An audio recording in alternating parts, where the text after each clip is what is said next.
আসসালামু আলাইকুম, সবাইকে নববর্ষের অনেক অনেক শুভেচ্ছা। আজকে পহেলা এপ্রিল, বাংলা বছরের প্রথম দিন।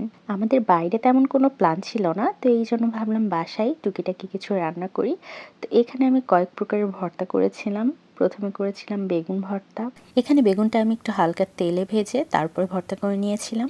তারপরে আলু ভর্তা করেছিলাম, টমেটো ভর্তা। এখানে আমি শুধুমাত্র একটা টমেটো দিয়েই ভর্তাটা করে নিয়েছিলাম, আর অল্প একটু রসুন দিয়ে করেছিলাম রসুনের ভর্তা।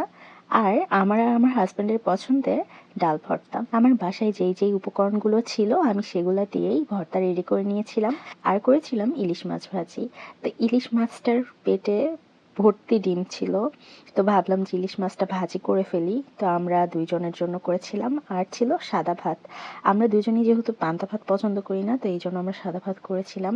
তো এই ছিল আজকে আমাদের পহেলা বৈশাখের আয়োজন, টুকিটাকি খাওয়া দাওয়া। তাছাড়া আমাদের আর কোনোই প্ল্যান ছিল না। তোমরা আজকে পহেলা বৈশাখ কেমন কাটালে অবশ্যই কমেন্ট করে জানাবে, আর কি কি রান্না করেছো বাসায় সেটাও কমেন্ট করে জানাতে পারো। ভালো থেকো, আল্লাহ হাফেজ।